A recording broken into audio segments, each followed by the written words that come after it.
Vai começar mais um episódio de Medo e Companhia. Esse programa é recomendado a todos que acreditam no sobrenatural. Fique atento aos sinais como vulto negro, frio repentino e arrepios inexplicáveis. Em todo caso, mantenha um gato por perto. Ele vai te proteger ou será culpado das coisas estranhas que acontecerão ao seu redor.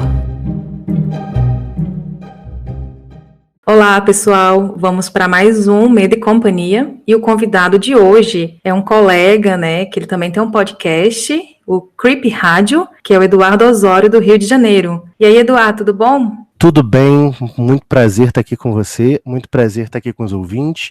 Eu sou, o Creep Rádio, ele é um projeto relativamente novo, mas é por uma paixão muito grande que eu tenho por esses assuntos assombrados, esses assuntos misteriosos, que eu acho que todo mundo acredita um pouquinho. Até quem fala que não acredita, acredita. É verdade, os famosos céticos. Sim, mas na hora que alguém vê alguma coisa, todo mundo corre. Tem que ou corre ou trava. Tem uns Tem que que correr, isso. A reação é ficar parado. Gente, o Eduardo, ele não só é um amante de histórias sobrenaturais, como ele também vivenciou e conhece de perto. Então, hoje, o Medo e Companhia também será uma coletânea de relatos by Eduardo Osório. Eduardo, eu quero saber, olha, eu vou ler aqui, separei alguns relatos, que, gente, achei incrível que ele mandou pelo celular, Então, assim, primeiramente, parabéns por ter digitado isso aqui pelo celular, porque não é brincadeira, E agora eu vou querer saber os detalhes, disso aqui. Preparado para ouvir tua história? Claro. Contado por outra pessoa? Deve ser meio estranho, já emocionado. Não, mas primeiramente, claro, quero te agradecer por aceitar esse convite, Que Não, até o prazer é todo meu. Imagina. Até falei para você, a sua voz, eu gosto mais de podcast com vozes femininas, mas a sua voz, eu gosto muito da sua voz, ela é uma voz de radialista, uma voz que dá para você lavar uma louça tranquilo, assim. Você sabe que tem um colega que ele é até youtuber, ele fala assim, eu gosto da sua voz porque eu às vezes estou editando e estou ouvindo você e não é uma voz que nem me deixa desatento ao que você está falando, nem me tira atenção do que eu estou fazendo, Então dá para encaixar. Mas a intenção é essa, que seja uma coisa mais leve, Que não seja uma coisa que exija muita atenção, mas que também dê vontade de ouvir. É uma voz que faz companhia. Isso, a ideia é exatamente essa, é o ouvinte sentir ali como uma divisão, um carinho, é como você está sentado com amigos conversando.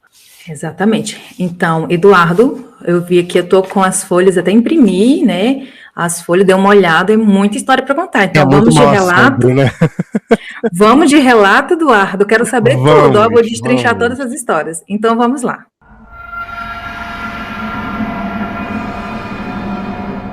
O fantasma que devia uma novena. Minha mãe sempre conta a respeito de uma assombração que tentou levar a minha irmã, quando ela ainda era um bebê. Eu sou mais jovem de 3 irmãos, e sendo assim, na época, eu ainda não era nascido, e por isso, pode ser que alguns pontos da história estejam obscuros ou contenham algum erro. Meus pais tinham uma vizinha que tinha sido avó logo antes da minha irmã vir ao mundo. O tempo passou, e logo essa senhora, cujo nome não citarei, mantendo respeito à sua alma, faleceu.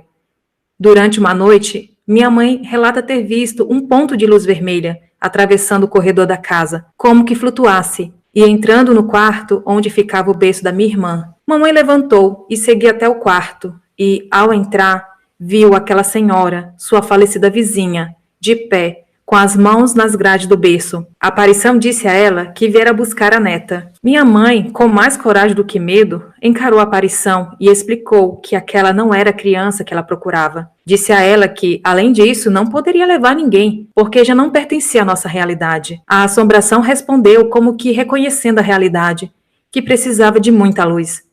Minha mãe passou a encomendar missas a ela e, periodicamente, ia até seu túmulo para acender velas, colocar flores e rezar pelo bem daquela alma. Um dia, mamãe não mais conseguiu achar o túmulo e, passando algum tempo, sonhou com a mesma alma que, agradecida, como que iluminada pela chama das velas, sumiu, dizendo que agora tinha luz por muito tempo. O curioso é que, quando tudo havia passado, uma tia materna muito querida, que hoje está ao lado de Deus, contou que também, em sonho, viu a alma da vizinha falecida. Nesse sonho, a alma pedia que terminasse uma novena que ela havia começado antes de morrer. Minha tia foi até a família dela e perguntou ao viúvo da finada qual a novena que ela costumava fazer. Não contou nada sobre o sonho, respeitando o luto da família, e inventou que a própria falecida havia recomendado a oração ainda em vida, mas que havia esquecido o santo recomendado. O viúvo apontou o santo de devoção, e minha tia procurou por suas orações e novenas em muitas igrejas e não as encontrou. Era estranho, pois era um santo popular, e também era de se estranhar que nesses locais, onde minha tia procurava, recomendavam-lhe sempre outra novena, de um santo menos conhecido. Minha tia se deu por vencida e aceitou a novena recomendada. Mas, a caminho de casa, ao passar pela casa da falecida, o viúvo chamou minha tia. Ela foi até ele e ele pediu desculpas pelo engano cometido. Disse que verificou o altar da família, que eles mantinham a casa para suas orações, e comentou que havia uma novena inacabada. E o santo não era aquele que ele imaginava, e sim a de um menos popular. Exatamente aquele que tantos recomendaram à minha tia.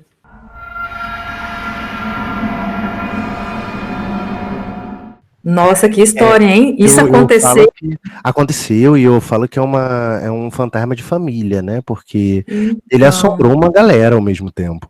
pois é, então isso aqui, primeiro você contou a história da sua mãe e depois Isso, a versão da sua mãe, depois a versão da sua tia, mas isso isso. aconteceu ao mesmo tempo? Ao mesmo tempo. Na verdade, uma não tinha comentado com a outra, porque Uhum.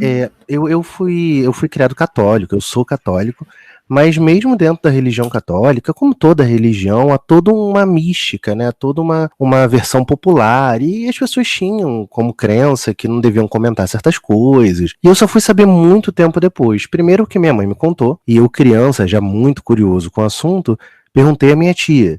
E a minha tia confirmou. Ela falou que realmente ela lembrava da tal pessoa e que ela havia tido aquele sonho, que havia a questão da novena, né? A pessoa era de uma família portuguesa, então tem aquela ligação muito tradicional com o catolicismo, e acabou que parece que o esforço das duas, né, conseguiu com que ela ficasse livre, né, seja lá o que estava prendendo ela nesse mundo. Pois é, primeiro aconteceu dela querer pegar a sua irmã, no caso, né? Isso, primeiro aconteceu dela tentar pegar minha irmã. A minha mãe diz que foi o único caso, embora ela acredite, né, no sobrenatural, mas foi o único caso que ela realmente vivenciou. E ela fala que ela tentou pegar minha irmã confusa, né, pensando que era uma neta que havia nascido. Mas morioso, por que ela foi justamente na casa de vocês? Pois é, eu não sei muito bem, porque ela era vizinha da minha tia. Nós morávamos, no caso, perto, né, um dos outros. Só que não era tão perto assim. Mas eu acredito, né, eu não sei a história dessa senhora quando viva, mas eu acredito que ela conhecia a casa da minha mãe, do meu pai, porque, como era uma amiga da família de muito tempo, em algum momento, né, algum aniversário de criança, Natal, Ano Novo, ela deve ter passado por lá, né? E aí foi até ali. Engraçado que essa casa foi a casa que eu vivi minha infância toda também. É interessante também é que, pelos outros relatos seu que eu li, você comenta que a sua família, ela vem de uma linhagem que tem essa sensibilidade, né? E talvez até por isso ela procurou a casa de vocês, talvez ela nem encontraria esse suporte na própria casa, né? Você E acha talvez isso? ela tenha ido a outros lugares, né, e não conseguiu se comunicar. Sim, Não sei sim. se ela tentou isso, porque, embora minha mãe tenha essa sensibilidade, nós temos essa sensibilidade, não havia muito um esclarecimento. Acho que nem dá, né? Como agir numa situação como essa? Era uma coisa muito inimaginável pra gente. E como é que é viver em uma família que tem esse dom? O que que eles conversavam, assim? Eles veem isso com bons olhos? Ou acham isso ruim? Pede para Deus se livrar? Como é que é? Explica pra gente. Olha, no meu caso, eu sempre vi muita coisa desde criança. E assim, a primeira parte que eu vi era a negação, né? Não, isso que você viu deve ser sua imaginação. Mas eu imagino, né? Eu penso hoje que essa postura de pensar que é a imaginação da criança era aquela tentativa desesperada de que aquilo não existisse, né? Porque é diferente, causa um baque diferente, né? Você, não é com qualquer pessoa que você vai falar que você vê algo sobrenatural e aquilo vai ser bem aceito. No caso da minha família, sempre houve histórias, né? Mas eram histórias como cada um lidava de sua forma. A minha avó paterna tinha algumas histórias, ela agia de uma forma. A materna tinha outras histórias e agia de outra forma. E eu passei por muitas religiões buscando essa resposta, né? Como agir da melhor forma possível. E hoje eu já percebo, pelo menos para mim, que embora você possa seguir uma religião, não é nada ruim seguir uma religião, na verdade essa espiritualização é muito interna, né? Então você adota ali um caminho de espiritualidade e segue aquele, que pode se encaixar em uma religião ou não, né? Eu, por exemplo, como eu disse, eu sou católico, mas eu não concordo com tudo do catolicismo e nem acho que tudo ali está correto, porque eu acho que a vivência espiritual é uma vivência pessoal também, né? É verdade. Gente, e tem muito relato pela frente aqui. Vamos pro próximo. Vamos pro próximo relato? Vamos.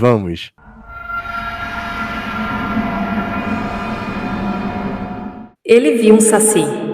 Sou professor de literatura e em uma aula sobre os tipos de substantivos para a turma de adolescentes, usei o exemplo de seres sobrenaturais para mostrar a relação entre a ideia de existência e inexistência com o conceito de abstrato e concreto. Então, resolvi citar como exemplo o termo saci. Pensei que seria um exemplo simples e livre de polêmicas, já que há muito na Baixada Fluminense, os seres sobrenaturais das matas não são temidos, ainda mais por um grupo de jovens lê do engano. Um aluno levantou a mão e disse que eu não deveria falar em saci, já que o outro professor, muito amigo meu, contou a eles que viu um saci. E pela reação dos alunos, ficou bem claro que eles acreditaram. Eu achei que fosse uma brincadeira do meu colega, mas como curiosidade é uma virtude, não me segurei. E ao encontrar com ele no intervalo das aulas, perguntei que história era aquela de saci. E para minha surpresa, ele ficou pálido. Pertence a uma família muito cristã. Em sua infância, era morador de um bairro ainda com muito mais mato que asfalto. Meu amigo contou que costumava cortar caminho pelo terreno de uma vizinha, já bem idosa. Ele, que nem lembrava o porquê de ter contado a história para os meninos, jurou que era a última vez que falaria a respeito e garantiu que se lembrava daquele dia com perfeição. Aconteceu que, em uma dessas travessias pelo quintal da vizinha, quando a noite caía, ele jura que surgiu do nada um homem pequeno, cuja descrição se assemelhava à de um pigmeu. O homem vestia algo como um gibão de couro, tinha olhos acesos como fogo e rodando um chicote, estalando no ar, e gargalhava da fuga do meu amigo.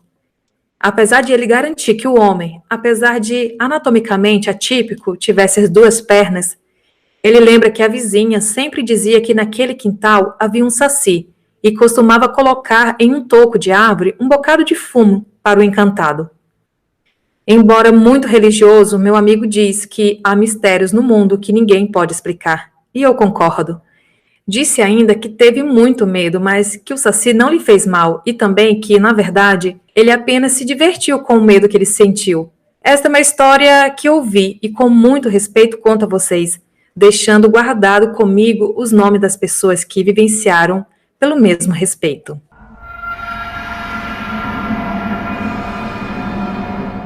Então, eu gosto demais dessa história porque ela vem de uma pessoa que não tem esse folclore como parte da crença dela, né? Ele só vivenciou mesmo, o pai dele era já muito religioso, era até um sacerdote, então é uma coisa que foi muito natural para ele contar de uma vivência dele. E o engraçado é que até eu falar com ele, eu achei que ele estava brincando com os alunos. Tanto que eu falei com ele rindo, né? Eu falei, poxa, que história é essa, rapaz, de saci? E ele ficou muito pálido, Daniela. Eu fiquei assim impressionado que eu até quase me arrependi. Eu só não me arrependi porque eu sou muito curioso. Mas eu quase me arrependi porque eu vi que aquilo mexia muito com ele e ele pediu para não comentar mais com os alunos, que ele fala que não lembra o porquê que ele resolveu contar essa história. E era uma coisa que já tinha acontecido há muito tempo, mas que ficou na cabeça dele. E aí ele fala assim pra mim, como eu coloquei na história, né? Ele fala pra mim assim, olha, Deus pode ter criado várias coisas que a gente nem sabe, né? Ele, na visão religiosa dele. E eu achei muito bonito porque, embora ele tenha uma visão, uma doutrina religiosa, ele meio que respeitou algo que nem a doutrina dele pôde explicar, né? É verdade, mas eu fiquei com um pouco de dúvida em relação ao nome dessa criatura, né? É uma criatura, mas o saci a gente conhece tendo as duas pernas. Você acha que foi o saci ou foi uma outra criatura? Então, ele tinha as duas pernas, né? Não é o comum da descrição. E assim, eu não sei bem se o saci que a gente descreve é uma criatura só. Será que um monte de gente não já viu várias coisas? E aí, no telefone sem fio, no comentário, no quem conta um conto aumenta um ponto, aquilo tudo não virou uma imagem só? De repente ele viu algo que tem aparecido para outras pessoas de outras formas, ou que a outra pessoa não entendeu na hora do medo, né? Na hora do desespero, a pessoa não entendeu e virou uma história de Saci. É verdade. E uma coisa em comum é que é um ser que habita a floresta, né? Então, em comum Sim, com o Saci, é uma criatura que vive na floresta ou próxima à floresta, e vez ou outra ela se aproxima das casas, até por facilidade para adquirir algumas coisas que eles gostam, tipo fumo, né? Algumas coisinhas e eu achei diferentes, né? curioso que a dona do terreno, né, a tal dona do terreno, ela tratava como Saci, né, ela tinha toda aquela tradição de colocar o fumo, as coisas, e assim, o que eu achei mais parecido com o Saci na história toda foram os olhos brilhantes, que é comum nos relatos de Saci, e o fato dele estar se divertindo com a situação, de não ter feito mal ao meu amigo, mas ter se divertido com o medo, né? É verdade, né? Que ele é um menino, um homenzinho travesso, né? Então Isso, um brincalhão, né? Ele ele quer se rir das aproveita, ele acha engraçado que as pessoas têm medo dele, que corre, então para ele aquilo é divertido. É verdade, né? Só faltou ele a fala pra perna, mim que ele mas é nunca um Saci. pensou naquilo como uma coisa ruim. Ele falou só que ele teve muito medo e que ele notou que o outro tava gostando desse medo ali, tava se divertindo. Inclusive tava arrumando um jeito de dar mais medo, rodando o chicote, batendo no ar, né? Pois é, aí você vê assim, né? Ah, uma história simples. Toda vez que a gente vê uma história de Saci, parece uma história simples, inocente, mas é uma história que causa um mal-estar em quem conta, em quem viveu. Agora para pensar, a gente não mata ali, correndo, né, cortando o caminho, né, no lugar sem muito movimento, e de repente você se deparar com uma criatura assim tão diferente, gente, é de apavorar mesmo, não é de estranhar que a pessoa tem esse tipo de reação, de não querer nem tocar nesse assunto, né? Porque deve ser traumático mesmo. E eu acho que o pior de tudo é que o mato era perto de casa, né? Não é um lugar que ele vai embora e aquilo fica pra trás, né? Ele tava ali perto da casa dele, um caminho que ele fazia sempre, né? Será que ele continuou cortando o caminho? Acho que Eu não. acho que não, acho que foi a última vez. Se fosse eu, seria a última vez. Ou eu voltaria com mais gente, porque, olha, eu não vou dizer pra você que eu sou muito corajoso, que eu não sou, não. Mas eu sou mais curioso que medroso. Então talvez eu quisesse tentar ver de novo. Será que foi aquilo mesmo que eu vi? Eu também, assim, galera, mas, né, dá mais coragem. Mas você tem que escolher os amigos certos, né? Você não pode escolher pessoas que corram mais que você, Não, sempre tem que ter um corre menos, ou pelo menos corre comigo. senão fica para trás. Senão eu sou o último, não dá certo. Eita, agora vai ter um relato que, até agora teve o relato da sua mãe e tia, agora foi um relato do seu colega, né, professor, Sim, sim. e agora é um relato vivenciado por você, né? A senhorinha na varanda. Vamos de Isso. relato? Vamos, vamos.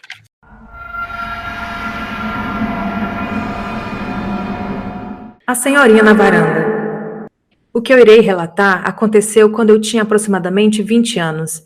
Estava com um grupo de amigos a caminho da casa de uma das meninas. Seria uma visita rápida para pegar algo que não recordo o que era, e seguir dali para onde ficaríamos reunidos, vendo filmes, séries e jogando conversa fora.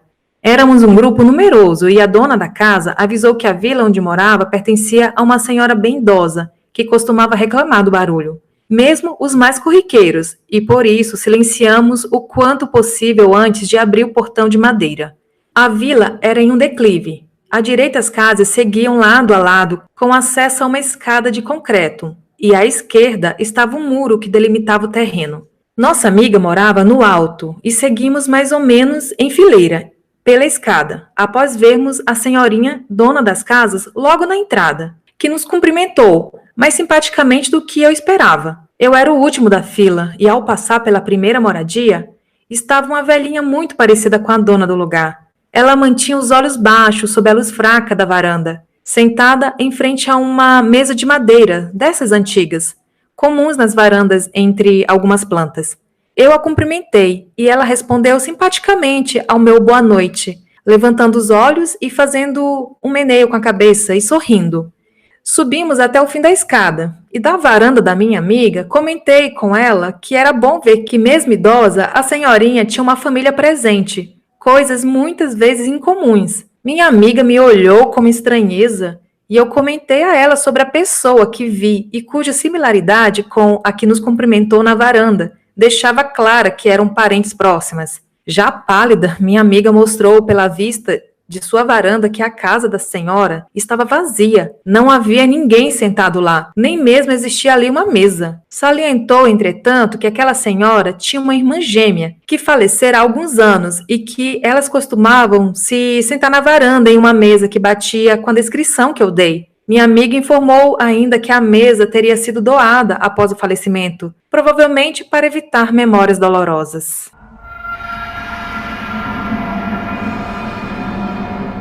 Eduardo, eu acho que você viu gente morta.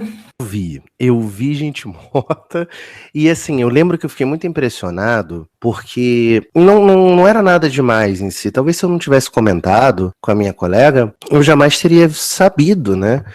A única coisa que eu estranhei, eu não coloquei no relato, mas a luz, sabe quando tem aquela lâmpadazinha de varanda, que em geral é um pouquinho mais fraca? A luz sobre a pessoa que estava sentada, ela era estranha, era diferente. E a impressão que eu tive também é quando eu passei e a cumprimentei, foi quando ela notou que eu estava enxergando, que eu conseguia vê-la. E ela não fez mais do que me cumprimentar. E aí vem aquela história, né? Eu fiz uma besteira, porque eu era o último da fila. Eu não devia ter sido o último da fila. Porque aí ninguém atrás estranhou nada e eu continuei seguindo o meu caminho sem maiores problemas. E depois, você não voltou lá para ver? Eu não cheguei a voltar lá, porque nesse mesmo dia, nós saímos de lá para ir para casa de uma outra amiga, né? Era um outro lugar que nós íamos. E no próprio lugar que nós fomos, aconteceram coisas estranhas. E aí eu fiquei eu era muito jovem, né, e não sabia bem como lidar com isso. Então eu fiquei muito sensibilizado com a ideia de ir ali de novo, de repente me expor novamente a algo que eu não compreendo. Porque eu tenho muito respeito por essa questão de que a gente não compreende ainda tudo, né? Então eu achei que não era o momento de eu entender e eu não achei que era uma boa conversar com essa senhorinha, que ela já era tão idosa, talvez aquilo desse a ela uma sensação ruim, não boa, né? E aí eu deixei pra lá, eu desisti de falar e aí não aconteceu de eu voltar lá também novamente. Entendi. E ficou só a memória da senhorinha Você falou, sentada na mesa. no caso era um grupo de umas 6 pessoas, você falou só para sua amiga. Porque eu tô acostumado a notar que isso causa mais incômodo, né, do que tranquilidade nas pessoas, né? Então eu resolvi não falar, porque todos jovens e todo mundo ia para outro lugar se divertir. Eu já tinha a fama de presenciar coisas esquisitas. Então eu achei melhor não alimentar essa. Pois vai que esse tipo. alguém fala assim, não vamos chamar o Eduardo não, né, porque o Eduardo vê aquelas coisas, né, então vamos só nós. Então é Eu melhor tinha meio evitar, medo né, disso. senão a galerinha vai começar a excluir, né, a rodinha, vai excluir da rodinha, então... E assim, mas ao mesmo tempo era curioso que as pessoas não desacreditavam, mas o fato de alguém ver, eu acho que, sei lá, causa um incômodo, né? Torna aquilo mais real, eu acho, pra pessoa e ninguém tá muito acostumado, né, a ver algo de repente. Eu sou mais como a Célia, né, a Célia do podcast Conta de Arrepiar. Uau, né, tudo dela é uau! Não, Então, mas assim, eu também sou, eu olho e se falo assim, falar depois eu assim, ó, fiquei aquele menino veio, fascinado. uau, vem cá, eu quero conversar com você, vamos tomar um café. Eu quero estar Me junto, não conta quero... isso tudo em detalhes. Gente, olha, meu Deus, gente, é coisa estranha demais que você viu, né? E o próximo, você como um convidado e você com essa voz boa, né, do pessoal, ouvir enquanto dirige, enquanto trabalha. Então, eu gostaria que você lesse esse próximo relato, né? Que eu achei ele muito interessante, uma vivência muito pessoal, e eu achei melhor você contar. Você pode contar? Posso contar, esse relato, esse próximo relato, foi uma coisa que marcou muito a minha vida. Inclusive, até hoje eu criei meio que uma devoção a esse fato, né? O que apareceu. Vamos lá. Vamos lá aqui pro pessoal entender.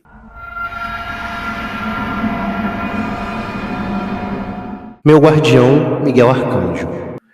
Eu não tinha mais que 18 anos quando aconteceu. Já havia passado por algumas religiões, mas estava em um momento cético, completamente desligado de qualquer viés de fé. Morávamos meu pai e eu, casa antiga de 2 quartos, janelas grandes, forro em vez de laje. Era um terreno extenso, com outras 2 casas onde moravam meus tios. Eu dormia no último quarto, e meu pai no primeiro. Eu estava sentado na cama, lendo, e algo me chamou a atenção. Quando olhei para o quarto, o ambiente estava estranhamente denso, como se eu estivesse vendo através da transparência de um aquário cheio de água e nada mais. De repente, algo cortou o ar, algo invisível, mas que parecia movimentar aquela estranha densidade aquosa. Ouvi uns sons breves no espaço entre a cama e a parede e me virei devagar para ver o que era. Havia uma mulher marcada por cortes na face e nos braços, pálida, ensopada com pedaços de pequenos galhos presos no cabelo desgrenhado, a pele inchada. Parecia ter morrido afogada. Quando ela levantou a cabeça, eu tive a nítida impressão que gritaria e se lançaria sobre mim. Eu tentei lembrar de alguma oração, alguma forma para afastar aquela aparição estranha, mas não lembrava de nada. Levantei pé ante pé e atravessei a casa escura sob o olhar daquela coisa escabrosa. Fui até o quarto do meu pai e deitei ao lado dele. De alguma forma, eu sabia que aquela presença era inevitável e que talvez aquela fosse a minha morte. Eu preferi partir do lado do meu pai e, de certa forma, sabia que ele não seria prejudicado por aquilo. Quando me deitei, ele levantou a cabeça e perguntou se estava tudo bem. Eu disse que sim e que só queria ficar ali naquela noite. A verdade é que sequer conseguiria explicar o que estava acontecendo. Da porta aberta do quarto, eu só via a escuridão da sala apagada, no início de uma madrugada que eu realmente achei que seria a última. O barulho de algo molhado, rastejando com dificuldade até o quarto, chegava cada vez mais perto. Fechei os olhos. Não queria ver aquilo novamente. De repente, uma luz se acendeu e atravessou minhas pálpebras, deixando-me imerso numa escuridão avermelhada. Vinha da parede contrária à porta. Abri os olhos. Eu juro que havia uma entidade que excedia os 3 metros de altura, formada por fortes partículas de luz, imprimindo a postura de um guerreiro, cujo elmo velava seu rosto e que tirou de um cinturão algo como uma espada. Girou-a com a mão direita e apontou para a porta.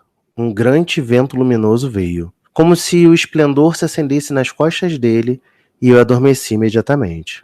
Acordei em outro local, vestido de negro, descalço sobre um círculo traçado em um chão de pedra. Dentro do círculo, uma estrela de muitas pontas e signos que não saberia explicar e que sequer me lembro. Tudo emitia um constante brilho azul. Eu olhei em volta e estava em um mosteiro, num pátio interno. Sobre mim, uma galeria que emoldurava o espaço externo. Havia muitos monges de negro, com capuzes e grandes cruzes no peito. Deles via apenas o grande manto negro e, vez ou outra, uma parte do hábito sob a capa e a parte inferior das faces deles.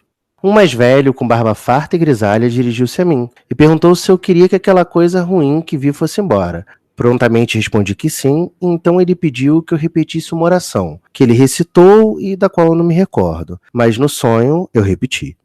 Quando acordei, meu pai perguntou se eu poderia acompanhá-lo em uma caminhada. Consenti e saímos. Enquanto andávamos, contei tudo o que havia ocorrido a pedido dele. Ele disse que minha avó, sua mãe, tinham experiências similares e que ele não sabia como lidar com essas características e foi enfático ao aconselhar que juntos procurássemos algum lugar que me desse apoio. Voltamos para casa e a minha tia informou que o cachorro havia latido muito e olhava agressivamente para o quintal enquanto estávamos fora. E quando foram ver o que era, havia uma mulher com aquelas características assustadoras que, parecendo temerosa, partia do quintal. Durante os 3 dias seguintes, 3 pessoas me disseram ter me visto na companhia de um homem alto, feito de luz, e o chamaram de anjo. Ninguém ouvira sobre o ocorrido. 10 anos depois, uma médium disse que mandaram me avisar que Miguel, o arcanjo, foi quem intercedera por mim naquele momento, em que eu morreria, e disse que só viria novamente quando eu, de fato, fosse partir. Passei a frequentar algumas casas espíritas e um guia chamou-me para explicar que eu era protegido por anjos e que naquela religião não havia culto a estas criaturas supremas, para quais eu deveria ser sempre reverente. Perguntei a membros esclarecidos de doutrinas abraâmicas se eles não refutariam a ideia da aparição de um arcanjo para um homem comum e descrente, e todos disseram que não, e que eram insondáveis essas criaturas. Resolvi contar esse relato porque ontem, quase 20 anos após o ocorrido, estava em um Uber quando o motorista, igualmente sem saber da história, deu detalhes do ocorrido e falou, novamente, no Arcanjo Miguel.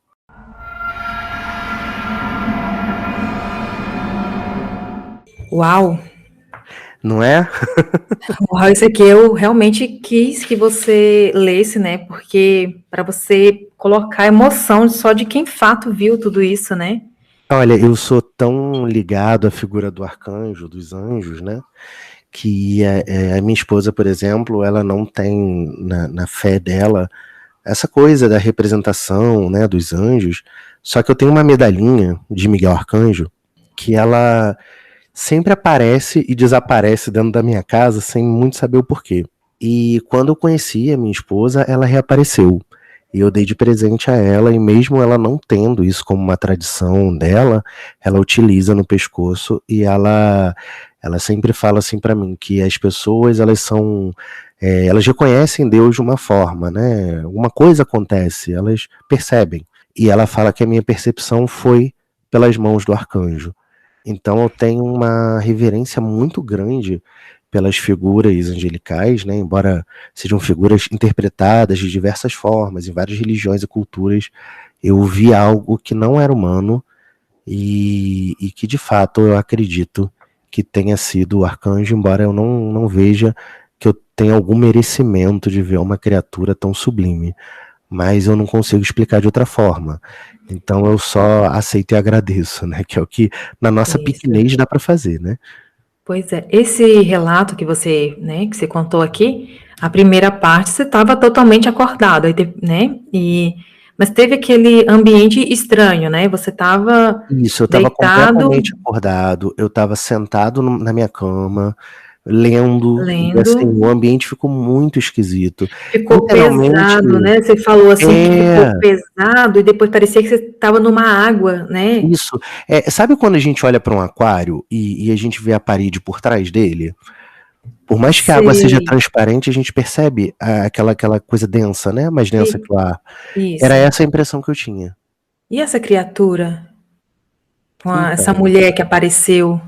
eu realmente, a impressão que eu tive, porque era um corpo, né? Era um corpo humano, não parecia uma coisa não humana, mas me parecia alguém que morreu afogado. Essa era a impressão que eu tinha. Minha Porque. gente, E não me parecia um afogamento acidental, porque ela tinha cortes no rosto, né? Então, talvez, não sei, alguém que sofreu alguma violência. Mas eu lembro que o que me dava muito desespero, eu sou muito ligado à sonoridade. E eu tinha a impressão que ela ia gritar. E eu lembro que aquela questão de esperar o grito me dava muito medo. E aí fez com que eu, com já 18 anos na cara, né, pegasse meu lençolzinho, meu travesseiro e deitasse do lado do meu pai, porque eu não queria me sentir naquela falta de proteção e eu sabia que a questão era comigo, não com meu pai. meu Deus, gente, que coisa louca, hein? Eduardo, esse aqui foi um dos piores, assim, que eu já vi de todos, assim, porque primeiro eu tô conversando com a pessoa que vivenciou, e outro, né, como que aparece, né? Aparece, você pensou, de repente, que era um pedido de socorro? Então, eu fiquei com medo, muito medo, e quando eu vi o anjo, né, o arcanjo, eu fiquei com mais medo ainda, porque ele não se apresentou, eu só vi um homem muito grande, eu falei, pronto, se essa pessoa tá querendo me pegar de um lado, e esse outro aqui tá me esperando do outro, eu não tenho nem pra onde correr. Só que quando ele apontou para a porta, que eu percebi que não era algo a favor do que estava vindo, né? Eu falei, ainda bem, porque pelo menos eles não estão juntos nessa empreitada, então pode ser que eu tenha alguma salvação aí nesse meio. Mas eu não cheguei a pensar, porque a presença daquela pessoa que eu vi, ela me causava realmente uma impressão ruim. Não era uma impressão de medo, de desespero. Era uma impressão violenta, era uma impressão muito tenebrosa. Eu me incomodava muito a presença daquela criatura ali. E eu te entendo, Eduardo, porque é terrível, né? Você não pede para ver, né? Uma coisa, você pedir para ver, de repente aparece de uma forma. E quando é em sonho, eu acho que as pessoas conseguem lidar melhor com o sonho, mas quando é isso real, assim, é muito doido.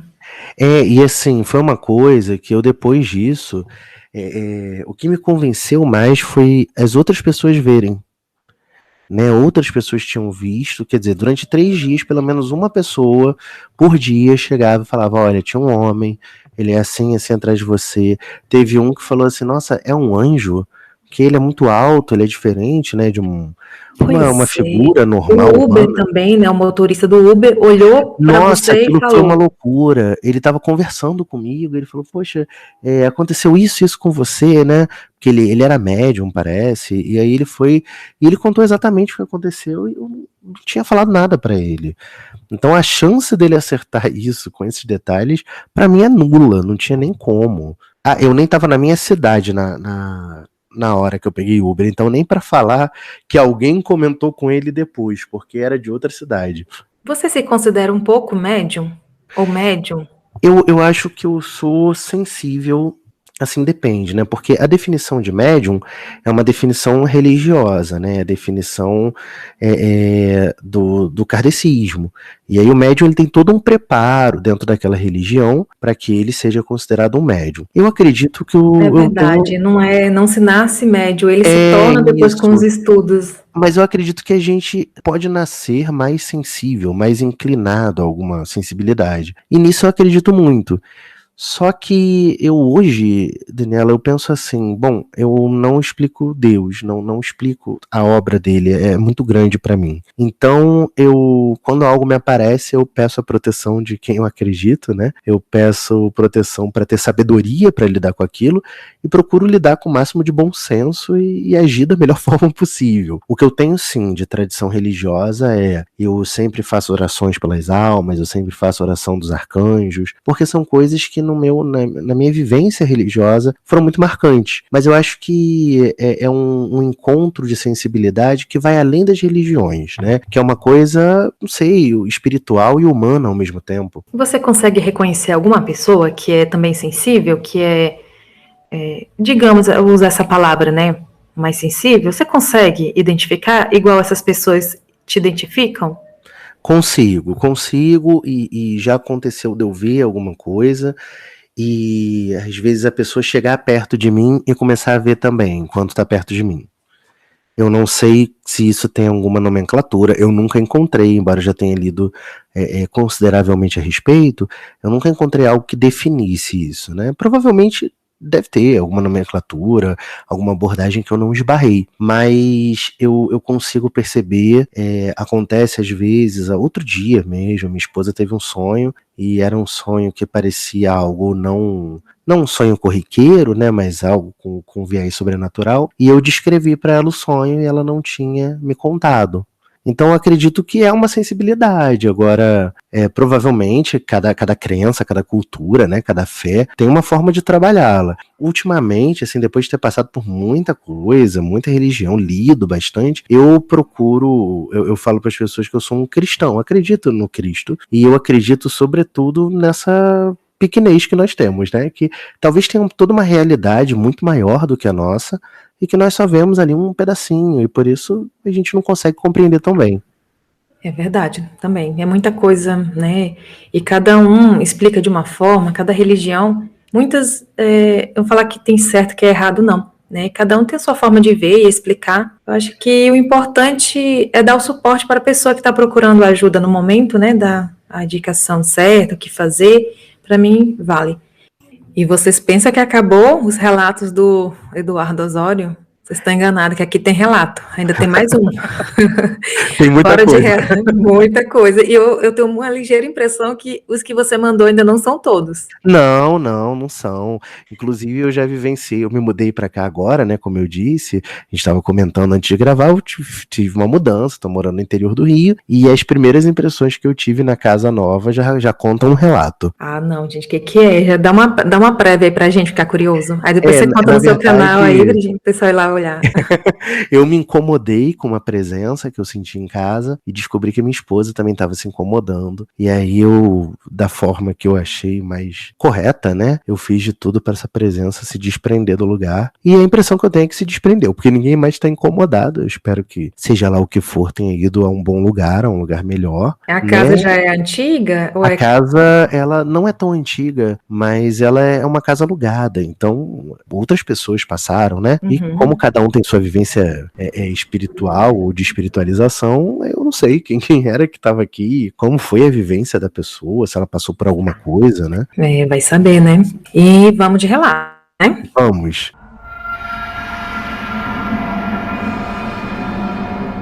Crianças arteiras.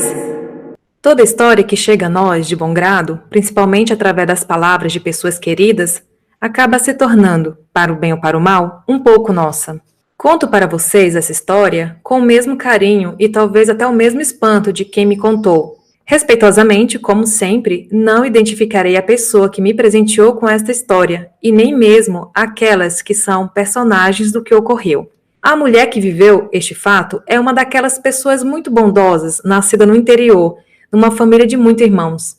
O interior, naquele tempo, era mesmo afastado. Não havia muito mais do que poucas estradas e não havia muitas linhas de ônibus, tampouco pessoas que possuíam carros. Vida simples e em muito mais saudável que a nossa realidade, em que a correria da cidade tira a beleza dos dias. Acontece que um bando de crianças acostumadas a ajudar os pais na roça não viam também muitas novidades da cidade. E, como todos sabem, criança é bicho curioso e arteiro. Em um dia, viram um caminhão chegar perto da roça dos pais. A verdade é que o caminhão não era desconhecido.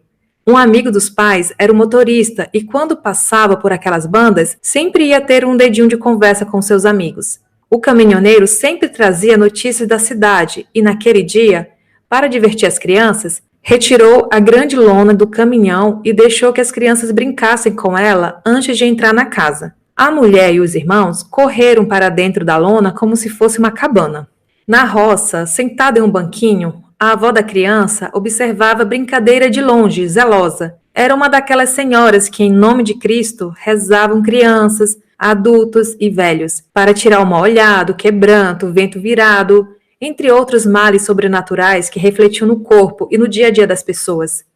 Sempre de branco, a pele morena de sol e aquele conhecimento em curas com matos e orações que já quase se perderam por completo no tempo. Como eu disse, criança é bicho curioso e já fazia algum tempo que haviam escutado de familiares sobre uma tia distante que havia enlouquecido e que acabara se matando com fogo e gasolina. História triste desta morte. Provavelmente, naquele tempo, pouco se sabia sobre males psicológicos e psiquiátricos, e essas coisas acabavam ganhando um ar místico. Para aquelas crianças, a tal tia acabou virando um tema de história de mau assombro. Sob a cabana improvisada com a lona, surgiu a ideia infeliz de chamarem pelo nome da falecida.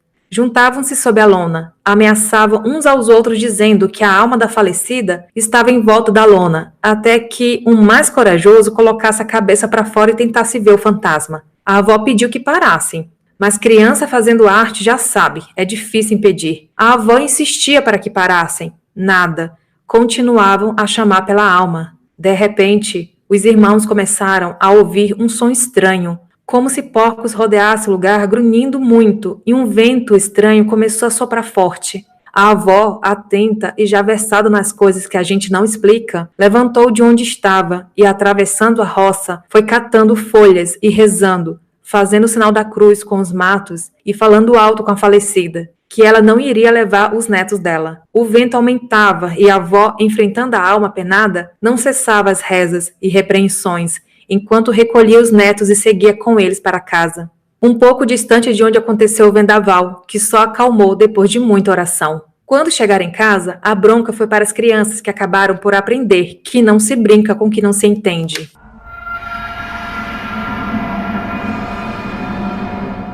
Nossa, que crianças atentadas, hein? Mas não é? E era uma coisa assim, essa pessoa quando me contou, ela falou que era muito comum, né? Era um lugar sem luz elétrica, então tinha todo aquele clima para você contar uma história de fantasma. E eram muitos irmãos, então os irmãos mais velhos tinham grande diferença para os irmãos mais novos. E aí essa pessoa sempre me contou que isso rendia mais susto, mais história.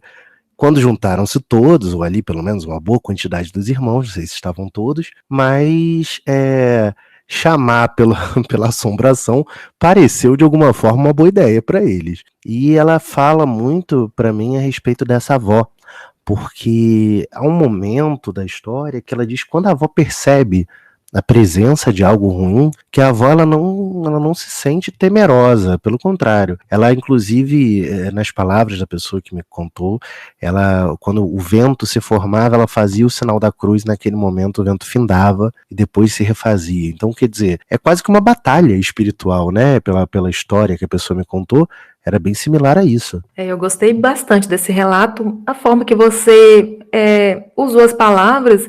Eu gostei também dessa parte que você bem lembrou, que nessa época não tinha muito conhecimento desses males psicológicos, psiquiátricos, né?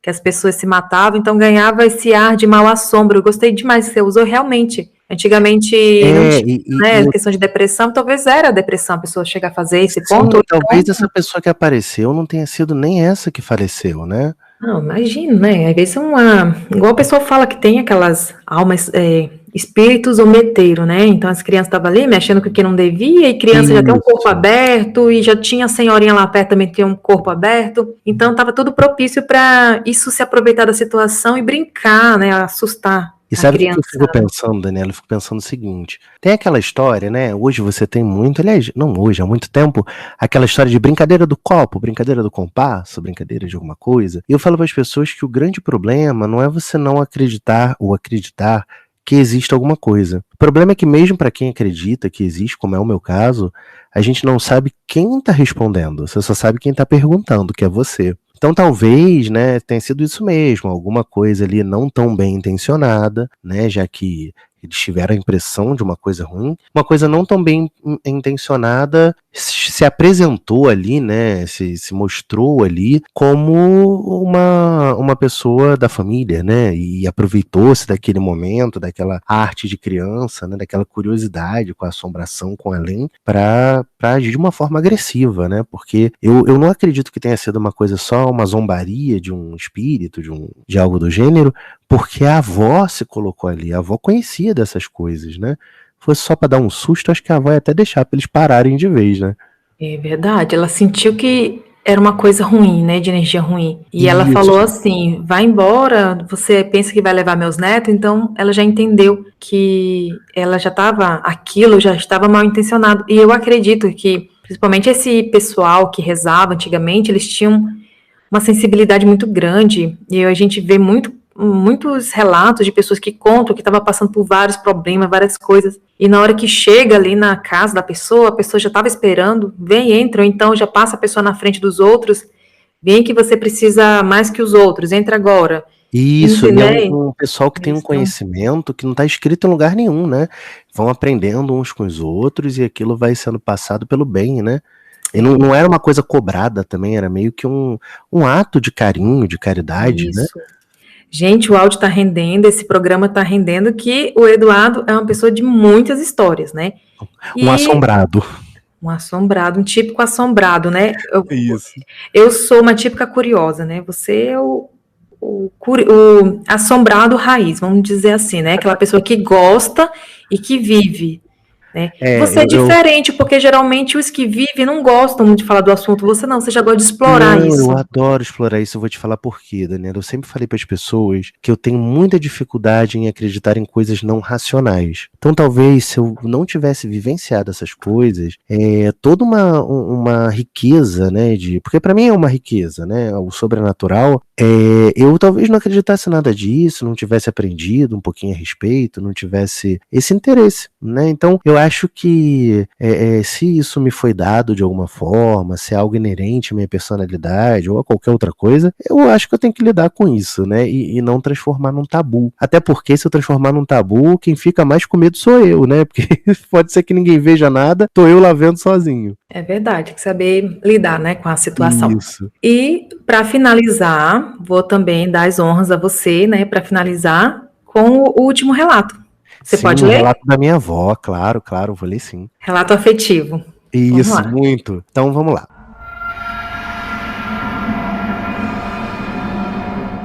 A alma queria reza. Minha tia, agora falecida, aquela mesma da história do fantasma que devia uma novena, contou-me algumas vezes esse ocorrido. E, em honra à memória dela e com muitas saudades, eu entrego estas palavras a vocês como um presente. O meu avô era padeiro e saía no início da madrugada para que os pães saíssem fresquinhos no início da manhã. Vovó, nordestina brava, ficava então em casa com titia, única filha neste tempo e ainda bem criança. Eram pessoas simples e assim foram até o fim. Meus avós eram analfabetos. Vovó havia sido empregada doméstica desde muito menina. Com 11 anos, subia em um banquinho para alcançar a pia e lavar as louças para a patroa. De vovô, eu sei menos, apenas que era mestre padeiro e que até hoje é lembrado por sua habilidade. Também criava porcos e vendia os produtos da criação na feira para aumentar os ganhos e sustentar as filhas, que acabaram sendo 3.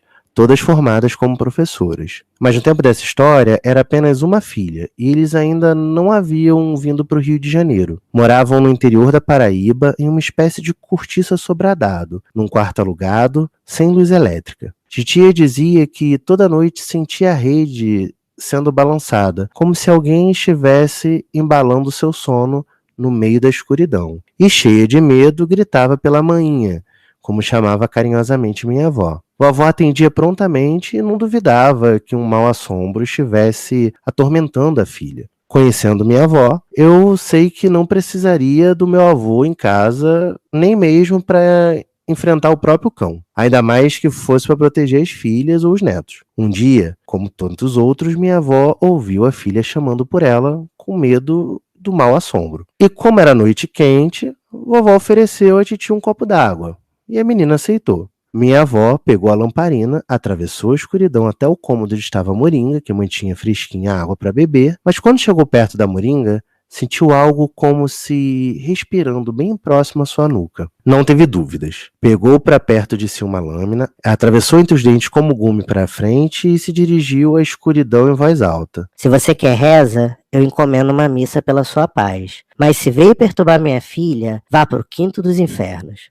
Vovó era baixinha, mas metia medo, porque era brava e não se acovardava com alma penada ou gente viva. E a alma, bem, aquietou-se. No dia seguinte, vovó procurou pelas vizinhas e perguntou se havia algo estranho por lá. Ficou sabendo que uma senhora vivera na casa até o fim da vida e que não teve filhos, embora adorasse crianças. As vizinhas disseram que todas as vezes que uma criança ficava naquela casa, a rede de dormir balançava à noite como se a falecida ninasse os pequenos. Acredito que minha avó tenha encomendado a missa que prometera a alma, já que depois o sono da minha tia foi sossegado.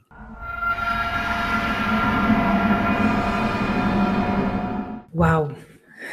Né? Essa foi aquela tia, aquela mesma tia. Aquela mesma que viu, né? Então, gente, você falando assim, eu lembrei de uma história. Quando eu era criança, eu morava no Pará, uma cidade chamada Marituba. E minha mãe distribuía as crianças, éramos 4. E tinha o quarto dela, dos irmãos, meus irmãos, e eu não sei por que motivo, acho que tinha poucas camas, me colocaram numa rede na sala, né? Gente, eu lembro dessa rede, dava um pavor, eu acho que, hoje, analisando, acho que era tipo uma, como é que fala? É que a gente dorme, parece que tá acordada. Era a paralisia do sono? Isso. Mas eu jurava que estava acordada. Eu lembro da rede, os punhos da rede balançando, assim. Eu lembro de dedos tocando, assim, tipo, dando cutucões, assim, nas minhas costas. Era pavoroso, eu não conseguia, sabe? E eu lembro que criança vive gripada, né? Nessa época eu tinha uns 7 anos. E só fica gripada à noite, você já notou isso? Cara, e era a garganta coçando, Eduardo. E eu com medo de tossir. Olha só, não tava dormindo. Eu não tava, agora que eu tô aqui, eu não tava dormindo, porque eu ficava assim, sabe, segurando o tossido para não tossir e aquilo perceber que eu estava acordada. Porque dá uma impressão que ele quer te chamar a atenção, não é isso? É isso. E aí, a minha questão é, eu não posso demonstrar que eu estou acordada. Gente, mas era terrível. Era tanto medo que eu acho que eu acabava dormindo de medo. E acontecia às vezes de eu levantar, correndo e ir na cama da minha mãe. Ela falava que era sonho. Não, é só sonho. Você sonha, isso o quê? Ai, mas era um medo danado. Nossa, Deus me livre. Até que tanto me queixar, acho que ela me colocou pra dentro do quarto lá, não sei. Mas é isso. E, nossa, aqui. E outra coisa que você falou aqui no seu relato, né? Que a avó metia medo, né? Mas quando se trata dos filhos... ela era pequenininha, mas eu já vi minha avó, até gavião, ela espantar com vassourada. Então, assim, era uma pessoa que de pequena ela era braba igual, né? Valente, né? E eu acho que até a alma sabia disso. Ela deve ter olhado e falado, não vou me meter com isso não, que isso vai dar um problema pra mim. E ela foi embora. E olha que curioso, você falou isso, e olha como é essa coisa da sensibilidade. Essa minha tia do relato, ela já é falecida, né? Quando ela faleceu, ela passou muito tempo na UTI. E eu ia visitá-la. E ela gostava, porque eu sempre brincava com ela, pra ela rir um pouco, né? A situação que já é difícil. E uma semana antes de morrer, Daniela, ela me chamou. E foi pra me avisar que ela ia morrer. E eu achei que era uma depressão, uma pessoa internada. Então eu fui até a médica dela, que me garantiu que ela não estava deprimida, que até estranhou o fato de alguém com mais de 4 meses numa parte de tratamento intensivo, né, não tenha se deprimido. E o que a minha tia me falou foi o seguinte, ela falou, olha, meu filho, eu tô indo embora, porque meu corpo não aguenta mais. Mas eu fui muito feliz, porque eu não tive filho, mas tive os meus sobrinhos. Eu só quero que você reze por mim, para que a minha passagem seja em paz. E não conte para as minhas irmãs, que elas vão ficar muito abaladas. Nossa, ela foi com quantos anos? Ela se foi aos 75, embora a medicina, ela tinha alguns problemas de saúde, tivesse dito que ela não passaria de forma nenhuma dos 30. Nossa, então E já olha, foi um uma milagre, semana né? depois ela foi embora. E eu fiquei muito impressionado com aquilo. Cara, eu também fico intrigada como que a pessoa sente também, né? E ela teve essa serenidade, né, de conversar com você. Muita serenidade. Ai, gente, que coisa, né? Muito estranho. É muito estranho, mas que bom que ela estava preparada, né? Sim, Aí, e olha, eu achei curioso que ela reconhecia em mim alguém que tem curiosidade, que gosta desse assunto. Então ela acreditou que eu ia aceitar aquilo com muito mais tranquilidade que a minha mãe, com a outra irmã dela, né, também. E o pior, Daniela, é que eu tive que ficar lá na frente dela forte, né? Mas cheguei em casa, chorei tudo. bizarro, né? Quando ela partiu, eu nem chorei tanto, que eu acho que eu já tinha chorado antes. Eu já tava meio que imaginando sem ela, né? Mas eu acho que Deus chama os seus pra perto. Olha, e você viu que pelas vias, assim, por via das dúvidas, ela já deixou uma missa encomendada, né? Já deixou, pediu que eu fizesse as minhas orações, as minhas rezas por ela. E até hoje eu A faço reza as não minhas foi rezas. missa, né? Foi uma reza. Então, Não, assim, não foi missa, mas eu ela rezo teve por duas ela. vivências, pelo menos relatado aqui hoje nesse episódio, que foi a primeira, né? Isso, Da senhorinha que não terminou a novena, e dessa última, né? Que parecia que uma alma queria a reza. exatamente. Então, assim, oração acho que nunca é demais, né? Sempre é bom, né? Você rezar uma missa, fazer uma oração, acender uma vela. Quem é das velas acende vela, quem é da oração faça suas rezas, orações. Não importa a forma, né? Importa o carinho que você emprega A naquele intenção. ato pelo outro, né? Exatamente. Pois é. Gente, é muito interessante, né? É muita coisa que não se explica. Eu acho que até por isso que a gente gosta, né? A gente busca saber e é um assunto insaciável, porque por mais que a gente ouve essas histórias, pode passar o dia inteiro ouvindo, a gente não consegue chegar numa conclusão, numa explicação, e a gente quer saber mais, talvez em busca até de entender o que é isso, né? Que não vai ter, não sei se um dia terá explicação para essas dúvidas. Eu acredito que a gente vai ter várias explicações sobre pedaços, né? Talvez um dia a gente consiga entender o que é uma assombração, o que é, né, o sobrenatural daquilo. Mas o conjunto eu acho que é grande demais para a gente entender. Ou talvez seja muito difícil para nossa mente. Eu acredito até que a gente visualiza um pedacinho de um grande universo de coisas que a gente não entende. E aí, sabe aquela história do elefante, né? Quando você coloca as pessoas para encostar no elefante no escuro e as pessoas falam, não, um animal comprido porque ele viu a tromba, né? Não, um animal grande porque ele viu lá o lado. Tem uma pata só porque só viu uma pata. Eu acho que é meio assim. A gente tá tateando no escuro do conhecimento de uma coisa que ainda não é possível e talvez nunca seja de a gente compreender como um todo, né? Isso, e quem somos nós, né? Somos umas criaturinhas tão limitadas, a cabeça ali que a gente não usa toda a nossa capacidade e a gente se acha superior, acha a pessoa que entende, né? A criatura, o ser, né? A espécie que entende tudo. Quem sabe que as coisas estão claras e a gente, somente nós que não vemos por procurar entender tudo, enfim, talvez o problema seja com a gente, né? Talvez Não nós com as sejamos coisas muito que acontecem. pedantes, né? A gente quer fingir que sabe de tudo por medo de notar que não saiba muitas coisas, né? É aquela história de debaixo do céu não há nada novo, que foi uma história do Shakespeare, né? Uma citação do Shakespeare, mas